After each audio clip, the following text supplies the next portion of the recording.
Hi there, 8th grade distance learners. Mr. Tallman here. Just wanted to take a quick moment to kind of share with you a little information about your first Papal reflection paper. I kind of want to walk you through the process. So if you go to Google Classroom, you'll notice I have it up right behind us. You go down to 2020-2021 Papal reflection paper. And if you click on that, you'll see that there's a host of materials here, and I'll just kind of zoom in on it here a little bit. We have everything you need right here to do our first Papal reflection paper. Now the idea here is that Pope Francis has some amazing wisdom to share with us. And what we're going to be doing throughout the course of the year is we're going to be reading what Pope Francis says, and we're going to be taking it to heart and thinking about like how can we adopt the things he's instructing and come to live those out in our actual lives. So we're going to be kind of reflecting on what he says and then thinking long and hard about like how we can actually live out his message. So first step is going to be, I want you to go and click on the Papal Reflection Paper 2020 right here. This document explains the whole entire concept of the Papal Reflection Paper. You're going to do one of these each trimester. The paper has 5 different sections to it, plus a cover page.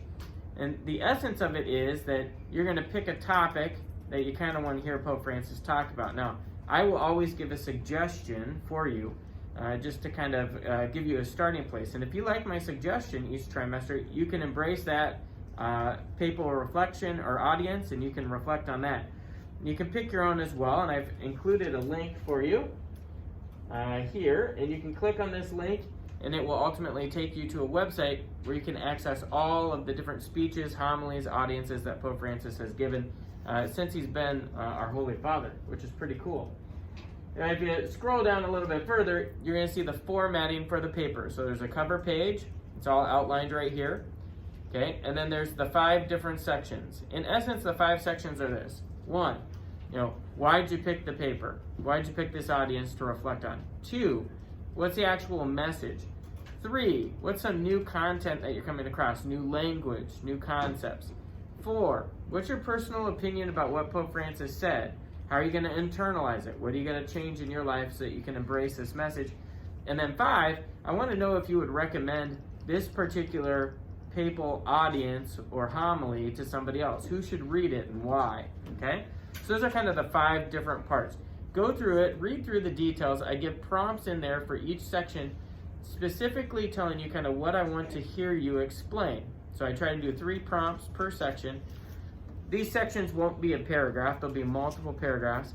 The paper all said and done is going to be somewhere around probably 3 or 4 pages long. So that tells you you're going to spend a lot of time working on this, okay?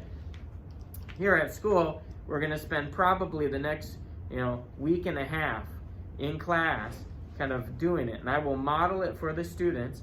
I will share my modeled example with you. So I'll be sending you a Google Doc once I start it tomorrow with the class. And on it, you can read what I'm saying, how I would write the paper. If you like what I say, you can borrow and copy some of my stuff. If you like the language I use, if you like my formatting, if you like that kind of stuff, then you can cut and paste it into your paper. That's fine, okay? I have no problem with that for the first paper. The idea, though, is for us to get used to kind of reflecting on what the Pope says and then articulating in our own voice kind of our thoughts and our opinions, which is really important for us to be able to do and share with people. All right, I'm going to go back to the Papal Reflection paper materials here. I have pasted for you 2 different things, okay?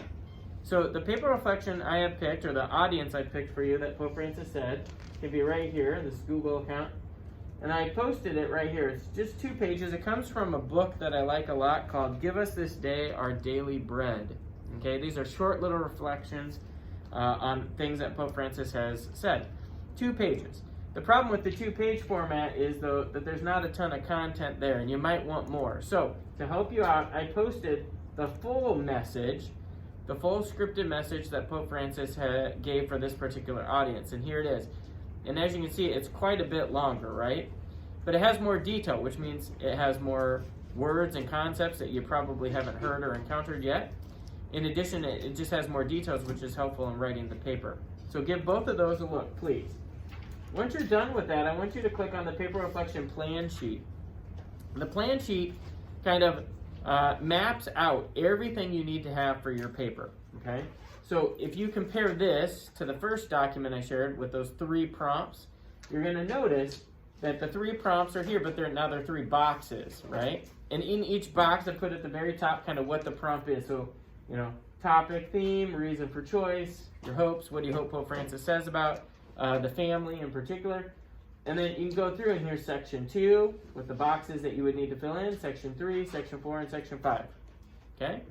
I think this is a really handy tool to have. So if you have the ability to print at home, I'd print this off. I'd fill this in as you read the article.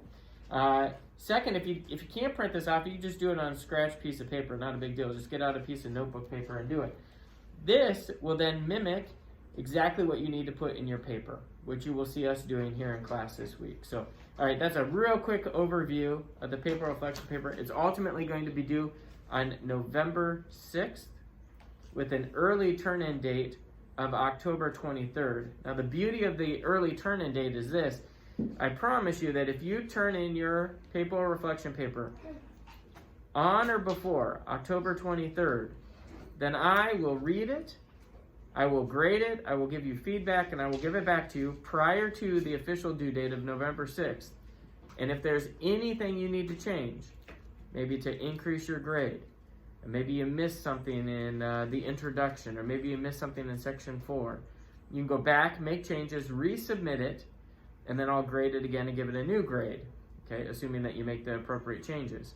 So it's a great opportunity for you to take advantage of this early turn-in date. So I encourage you all to mark October 23rd in your calendars so that you know to have it turned in by then. And you can just share it with me via Google Docs. That would be fine. All right, guys. Hope that helps. If you have questions, let me know. I'd love to give you a hand, all right? Take care. Have a great day.